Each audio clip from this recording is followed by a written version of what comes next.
You are tuning in to the Bad and Bougie Moms podcast show.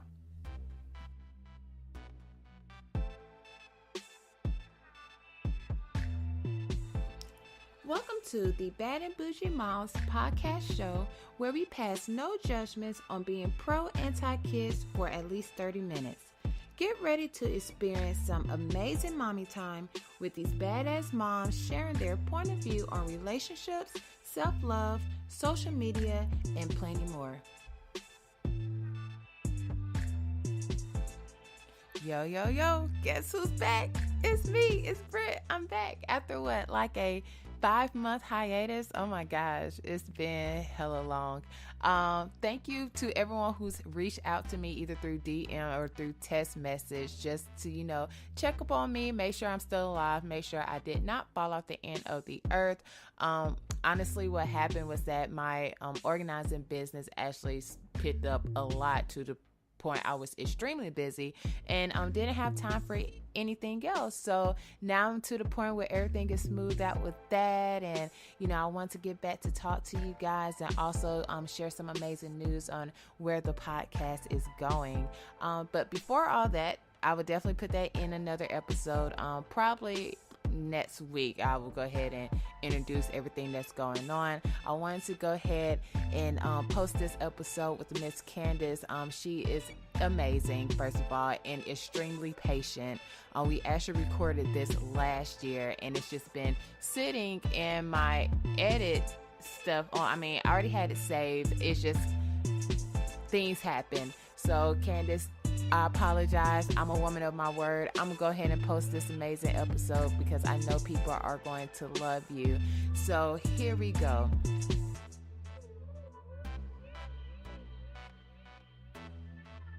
So you ask, are life coaches chosen or trained? Candice happened to be both. She is married to her high school sweetheart of over 15 years and is a mother to 4 beautiful children, ages of 5 to 13. Candice embarked on a life of perpetual motion as the wife of a Navy doctor. As Candice and her family moved from state to state, she frequently found herself pairing the clinical training with her compassionate and genuine keep-it-real disposition as she assisted countless friends and family members problem-solve various life experiences.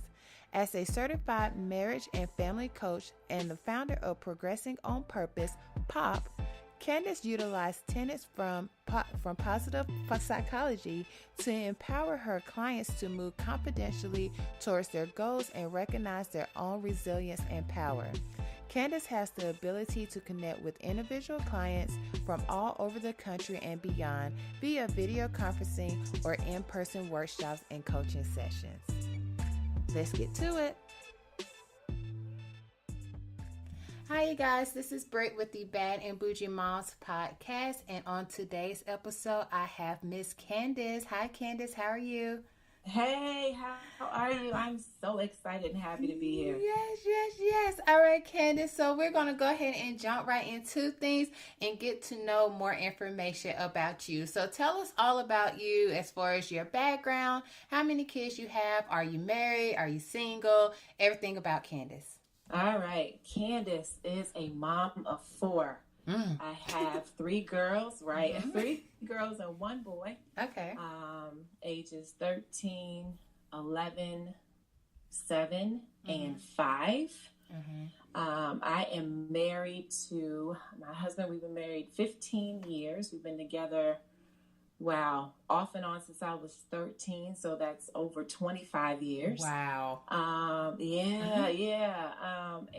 I was a stay-at-home mom for the last 15 years. And then in the last year or 2, I woke up one day and decided I wanted to do something else with my life. So here I am.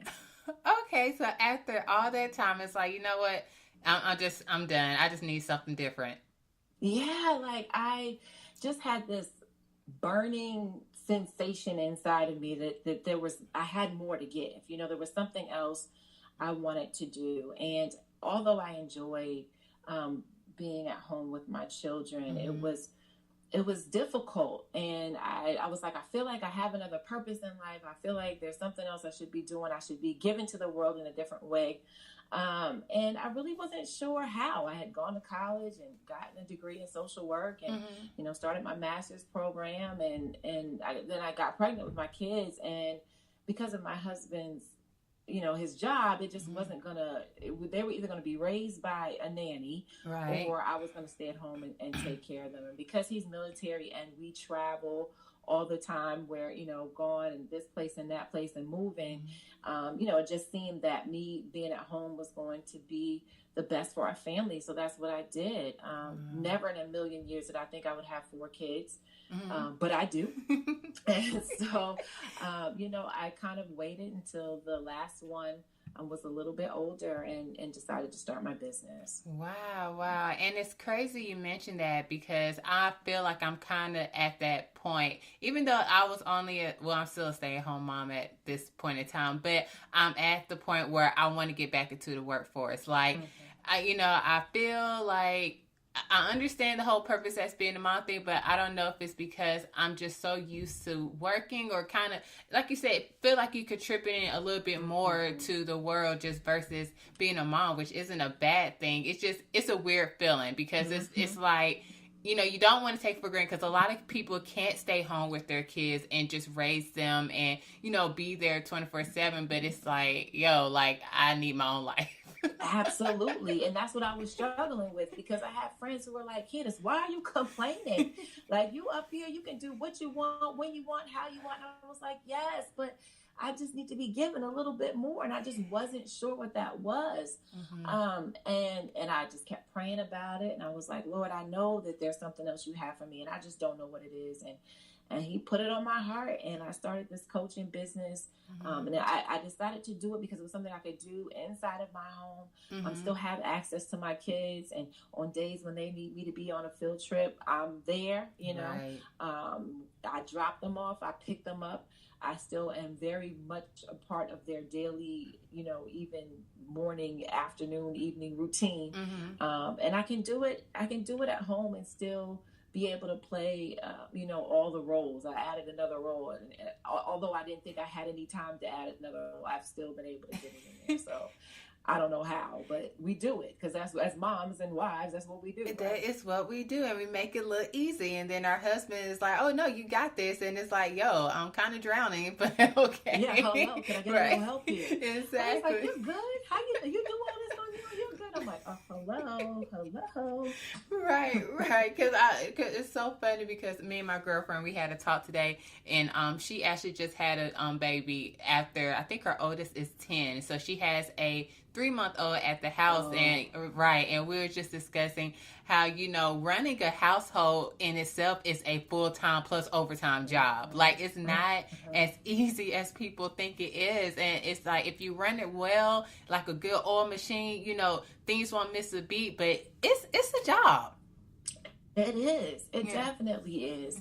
I find that, I think when you set up routines, it's what helps the most. Like, I was telling you that I was sick like last week, but because my house is set up on a routine, like, my kids know when they come home what they have to do. They have a certain amount of time to do this and this and that, and so they know what comes next. And when you have an expectation, or you run things a certain way, then it tends to make life a little bit easier. Right. And getting into that, so with the 4 kids, the 3 girls and 1 boy, what type of parenting advice would you give? Because your oldest is 13, right? Right. And the youngest is 5. So I know you have great advice. So what type of, matter of fact, what type of advice, we're going to get very strategic, what type of advice would you give a mom that has a preteen daughter? Right. So the first advice I would give to any mom, I don't care what age your child is that you have to take time for yourself. And I think that so many times we put that on the back burner. We find excuses as to why it can't be done. We make it the last thing on the list instead of the first. Right. But what we have to understand is if we are not taken care of, we cannot take care of the rest of our family to the best of our ability. And so that is like my number. I push this. I push it to new moms. I push it to old moms. I push it to people who just are not giving themselves the time that they need. Right. And so I just find that when I pour into myself, then I can pour into my kids and I can pour into my husband. But if I'm empty, I can't give them anything. Nothing. Amen. I do agree with that. All right. What's the second thing you would you give? The second thing I would give is that you can't parent each child the same way. Understand their different personalities. Try to get to know each child. And as difficult as it may be, depending on how many kids you have, you'll realize that there's certain things that you can do with one that you can't do the other. For instance, my second to the oldest is very touchy-feely, right? Okay. So she thrives off of hugs and kisses and just love and being close to you and just being in your area. So that's something that I kind of struggle with. Like I literally have to try and think very hard to do that because I kind of need my space. That's just who I am as a person. I need to breathe my own. I say I can't breathe my own air. Like I'm in, like let me have a bubble and kind of. But with her, I know that I have to make the conscious effort to do it because if not, I don't want her to feel that her mom doesn't love her. That's the last thing I want her to feel when she walks out the door, right? So I have to do that differently for her. My oldest doesn't have that, so I don't have to do it for her as much. But the second oldest, I have to. So kind of learn your children and their personalities. And then, if someone on the outside says, oh, your daughter does X, Y, and Z. If you know your daughter, you're like, no, she didn't. No, he didn't. Because I know them. That's not the personality that they have. Now, if you were talking about another one, then I say, okay. Yeah, right. I see your point. Right. But when you're talking about this one, that's not who she is, So just get to know each of them and their different personalities and what makes them tick and, what they enjoy and what they, not so much enjoy because, you'll have a better insight as to who they are and how to love them. Right. I so completely agree. And I'm laughing because when you said I just need my bubble and my space, girl, I'm the same as that way. And my kids know, right? And I have this, like my oldest, she's not touchy-feely at all. Like if I touch her, she honestly be like, okay, Ma, can you stop? But that middle child, my son, give me kisses all day and just want to be hugged and kissed and like just randomly come up and hug me. And I'm like, yo, like you been outside all day and you're stinky. Like, come on. So, and he was like, but Ma, I just love you. And I'm like, oh my God, like I gotta be a mom. Like, oh my gosh. So so I definitely agree with that. And also with the parenting advice, did you bring anything from your childhood on how you were raised that you implemented within your children today? Yeah, my parents were really into traditions. So, my mom always says that traditions are what keeps families together. Yes. And so we try to make our own, traditions and do our own thing. For instance, we don't really celebrate Halloween. It's not something we get dressed up to do. But on Halloween Day, as a family, we go out to a restaurant, which, by the way, always empty on Halloween. So if you want to go to dinner without a line, go on Halloween. Okay, now I have to try that next year. I would not have known. Yeah, so we do that, and then we go get frozen yogurt, and we come home. By the time we come home, all the trick-or-treaters are gone. So that's just, I try to just incorporate different things that we can do and make it a tradition so that, when they're older and they're gone, and my daughter's in college, on Halloween, she'll know what we're doing. Oh, nice. All right, so flipping back to being a stay-at-home mom, and you kind of already answered this on how important was it for you to be a stay-at-home mom? So I know that your husband is in the military. Is he still in the military? He is. He's a military physician. Hopefully, he will be retiring in maybe 5 or 6 years. Oh my gosh! Okay, yeah. I'm not I'm not gonna say I'm a military brat. 'Cause I'm not. My dad was in the military, but by the time that we got to Columbus, Georgia, which is a part of Fort Benning, yeah, my mom and him, they already divorced. But my sisters and my nephew, like both of my nephews, my oldest nephews, they're both from Marines. My sister's a military wife. Wow. Yeah, it's just it's just all around. So I understand about the whole moving thing. So how did you feel when you said, for instance, like, you want to be a stay-at-home mom, kind of to not say make it easier for him, but just the way your family dynamic is. What was your first thought about that? Like, I'm trying to see how I could word this question, because, for instance, with me being a stay-at-home mom, my husband, he's a talent acquisition manager, so he pretty much has to travel a lot. We have been looking into actually relocating our family, and it does make it easier if one person is able to kind of be more flexible. Like, for instance, if he did want to move across the state and I'm working full-time in my career, it's going to be an issue. Like, okay, I don't want to leave my career for this. So how did you get to that point where you were okay with that as far as being that person? Yeah, so we've known each other, like I said, since we were 13 and 16 years old. So his career path, of course, it changed through high school. I want to do this, I want to do that. And then when he got to college, he decided that he wanted to go to medical school. And like I said, we were on again and off again for so long, but we were still in each other's lives. We were best friends. Okay. And so when he decided that medical school was the route he was going to go, we were actually kind of off. But I knew, what he was planning to do. And then when we got on, it was actually like the summer before he went to medical school. Okay. And so before we were even engaged, we had that conversation. So it wasn't a surprise to me, because I knew that his hours were going to be insane. Okay. I knew that they were going, that he was not going to be there a lot. And I knew that, especially in the beginning years, that it was just going to be best for our family to have one stable parent there. Yeah. Okay. So it was kind of easy for us at that point to make that decision. But as I had more kids, it started to become harder for me to just be there. Okay.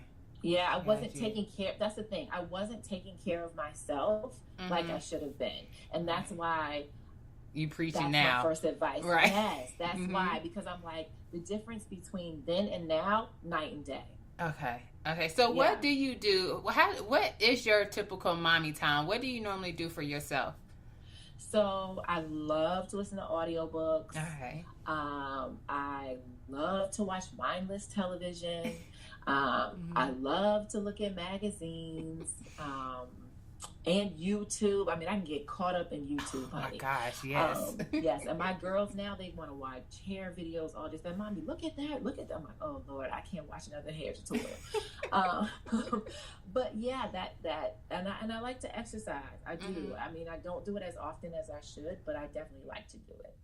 Okay, yeah, because the YouTube videos, I definitely can get with that, because my thing is, I'm on this whole makeup YouTube video things. Like, I already know how to do my makeup as far as my look, but just like, for instance, how people always have the perfect eyebrows. Like, I'm so obsessed with eyebrows, and I'm just like, in every makeup video I watch, they do the same thing, and I'm like, if I do this, it don't turn out this way. Like, I'm still trying to figure it out. So yes, definitely YouTube, and I call it ratchet TV, the mindless TV. Oh yeah, Atlanta Housewives, anything reality.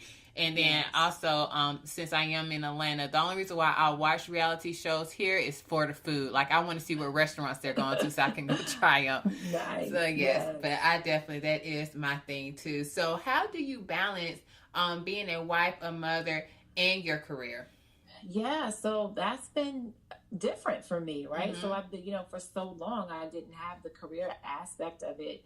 And to be honest, the ball of this entrepreneurship has really started to get bigger. And Okay. so I'm learning how to manage my time. And I find that for me, writing things down and literally scheduling everything, like even time with my husband and time with my kids. So, I have like a scheduler on the computer where my clients can go in and schedule when they want to see me.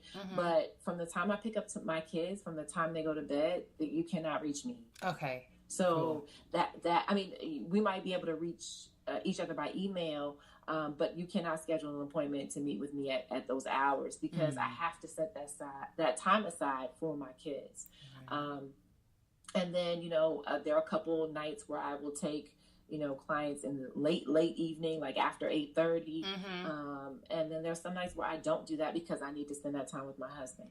So for me, it's literally being able to write everything down. I color coordinate it. My husband's in red, and my kids are in blue, and I'm in purple. And so when I look at the scheduler, I can say, okay, Candice, you have X amount of time, and I see more blue on here than I see black, which means that you're taking care of your kids more than you're putting into your work. So you need to put a little bit more into your work, and so I can just look at that and see at a glance where I'm spending most of my time. So for me, writing down everything is key. Nice. And I'm on the same page as you. I'm a schedule, organized, professional guru at heart. Like my life run on a schedule. The kids' life ran on a schedule. Right. They probably don't know it, but I definitely have them on a schedule too.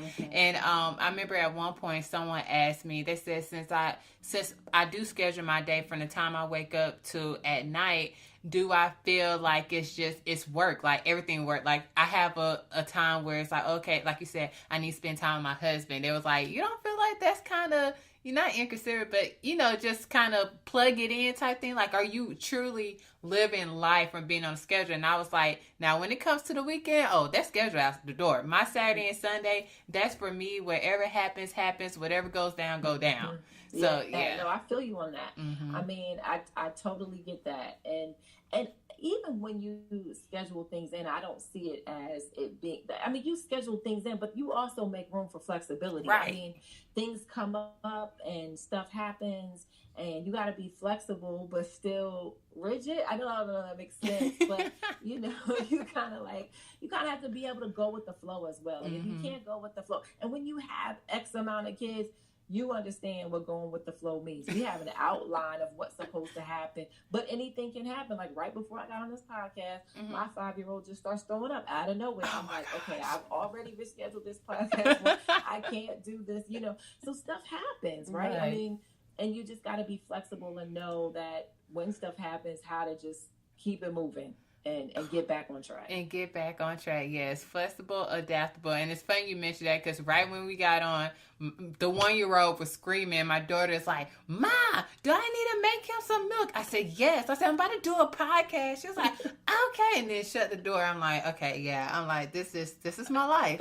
This is my life. So with your only son, how did he act with having all girl siblings? Like, do they baby him? Is he like he's just so cute and all that? Or it's like, yo, he's the brat, he's the boy, he just he's here. Yeah, so I really do my best not to baby him or give him too much of extra attention.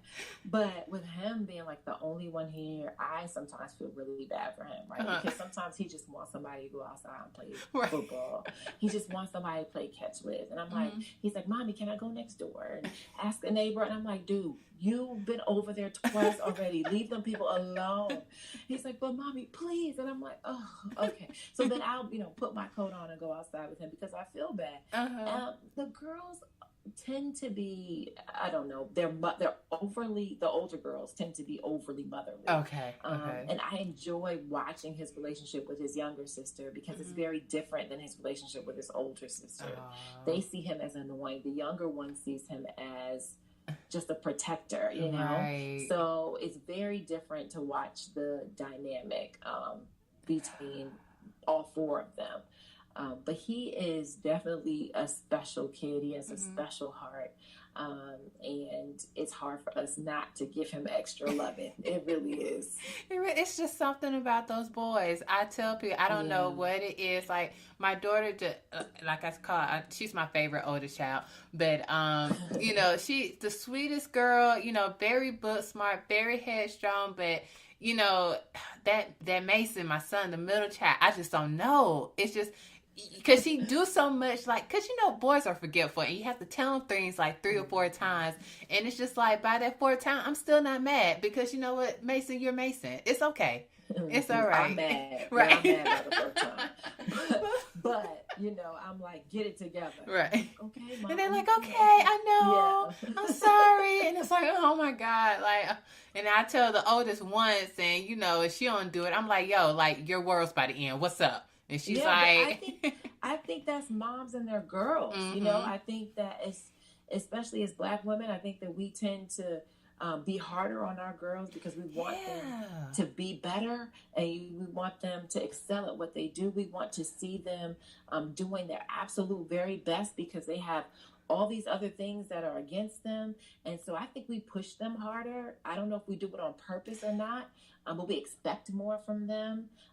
And I think that's just because our mothers probably did it to us, honestly. Yeah. And then, we turn around and do the same thing to them.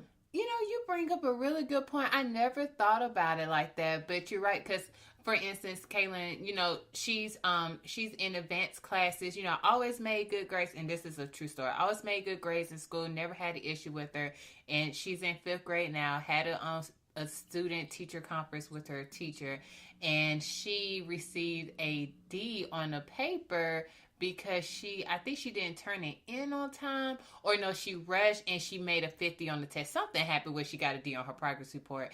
And even, like, I was so upset with her because I'm like, Kaylin, I know you can do better. Mm-hmm. You know what I'm saying? But then I'm thinking like, okay, Brittany, this is the first time she has ever slipped up that I can think of. And it's just like, and I spoke to my mom about it. And she was like, she's becoming a teenager. She's trying to find her way and everything. Like, it's going to happen. I'm like, but that's, it's like, it's your girl. It's like, okay, we better than this. Like, come on now. Mm-hmm. Yeah. Did you say her name is Kaylin? Kaylin. Mm-hmm. That's my oldest daughter's name. Oh my God, twinsies. Seriously, how do you spell it? Cailyn. Oh, okay. She spelled hers Kaylen. Okay. Yes, nice. Oh, see, great minds think alike, girl. Wow. So I totally agree. I think it might have been, it's embedded in us, or I don't know. It's crazy, but yes, I am definitely harder on her than my youngest. So, Oh my gosh. Okay, so flipping the script again. So we're going to talk more about marriage and relationships. So since you say you've been married for 15 years, correct? Yes. So how do you keep your marriage together? Like, what, especially for 15 years? So I need the sauce. I need the juice. Like, what is it to have you guys be together for so long, still loving it, still together? What did you do? I think it starts with commitment, like knowing that no matter what, we're going to stick this out. We're going to figure this out. And reminding yourself about the difference between fact and fiction, right? Mm-hmm. So, or let me rephrase that, fact and feelings, okay? Mm-hmm. So what I know for sure is that my husband loves me and he will always love me. Right. My feelings may get in the middle of that, right? Mm-hmm. So I might get upset, I might get angry, I might want to walk out the door, but those are just my feelings. I have to focus on the fact. Mm-hmm. And the fact is, we chose each other. We made a commitment to stay together until death do us part. Right. And so as long as I remember that fact and he remembers that fact, those feelings can come and go, but we're going to always come back to the facts. Mm-hmm. And that is that we are committed to each other and we're going to find a way to make it work. Nice. And that is the sauce for 15 years so far. Yeah. And it's worked. It's worked. I mean, and that's the thing. Like I tell people, I'm like, marriage is work. Yeah, it's not always, ice cream and cake.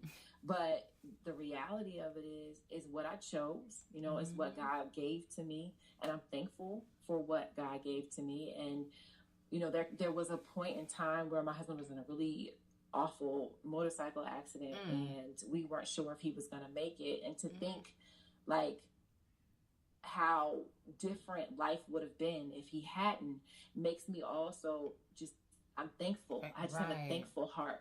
So even when things feel low, because they get there, right? You know, there are times when things get low. I'm just thankful. And that thankfulness brings me back to him with open arms, willing to make things work and to fix it. Right. I agree, because once you can see what could have been, it puts you in that mindset to be thankful or grateful. Because I've been there plenty of times too. Not in, well, yes, in my marriage at this point, but just in other relationships, like with my daughter's dad. He got in a really bad car accident, and I remember, and I was pregnant with her at that time.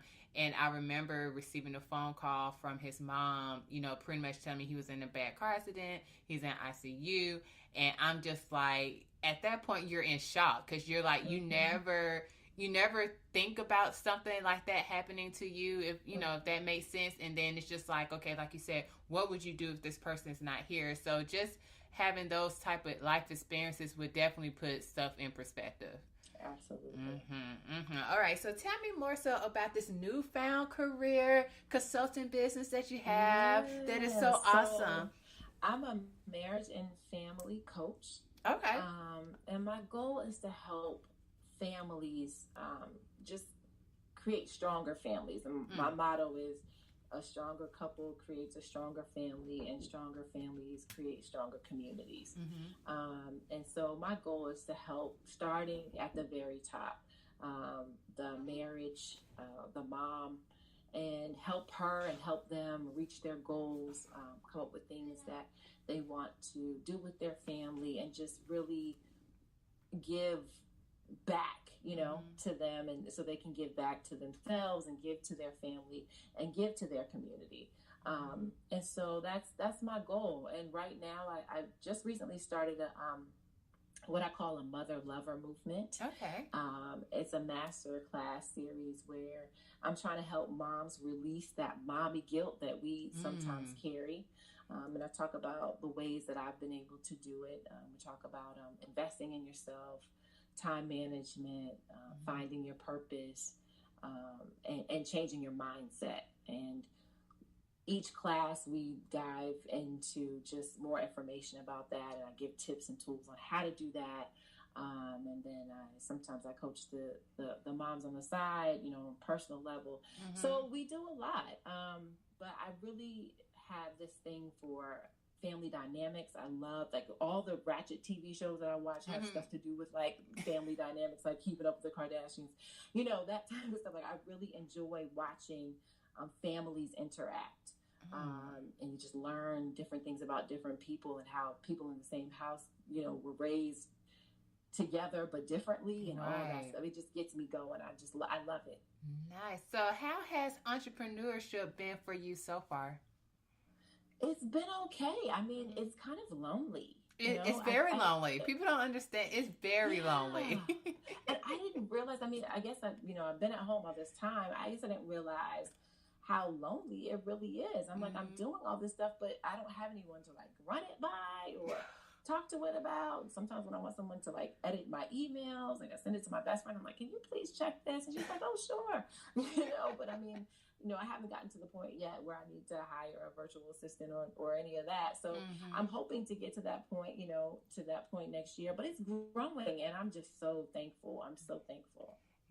Yes. And it's funny you mentioned, because I'm thinking about like the whole podcast thing. Like my husband, he don't have any type of entrepreneur bone in his body whatsoever. Like, none. So when it comes to like podcasting, my other businesses I have, it's like you said, it's super lonely. It's like, well, who can I talk to? Like, yeah, I can talk to you about it, but you really don't understand the nitty gritty about being an entrepreneur and what the things you got to do, and try to do social media marketing and try to, do all this stuff. Cause he's like, oh, well, how's your podcast? I'm like, it's great. He was like, okay. Yeah, I totally get that. I'm over here cracking up because that's like the same kind of conversations I have with my husband. He's so sweet because he's really trying his best to show an interest, right? So he's asking like a random like question, and I'm like, no. And he's like, oh. Okay. And then, like, for him in his head, he's like, oh, I did something. Yeah, check mark. I just get this off my list right. They're so cute, though. I mean, I appreciate him. He's definitely he's definitely my number one supporter, and he's super excited for me. And sometimes he gets so excited. He's like tonight I was like, "Are you ever listen to the podcast when it airs?" And he's like, "I don't know. I just like be so happy. I would be in my car and listen to you. I'm just so proud of you." It's like cracking up laughing. So yeah, it's funny. That is hilarious. All right, so we're going to go ahead and wrap up our interview. And at the end of the episodes, we do a game called the Hot Seat, which is 5 random questions that I will ask you to answer. So would you like to play? Absolutely. Woo-hoo, that's what I'm talking about. All right, so question number 1. If you won $1 million, what would be the first thing you would buy? Ooh. Probably my dream house. Okay. All right. Yeah. Okay. All right. What would be the second thing you would buy, but it would be something super ratchet? It has to be ratchet. What would you spend your money on? Oh, something super ratchet. Ooh, I don't know, a blinged out car? I don't know. Okay, so no, because normally, like for me, like a couple of moms, because first, okay, like you said, I would buy a house. That's the responsible thing to do. I would say that too. I would buy a house, but then I was like, well, what would be something ratchet I would buy if I had $1 million? And I would definitely buy the Bentley truck. Yeah. Just for GP. Car. Right. Yeah. Right. All right. So question number 2. Name 3 things you love about yourself. Oh, okay. I love that, I guess, I don't know how to say this.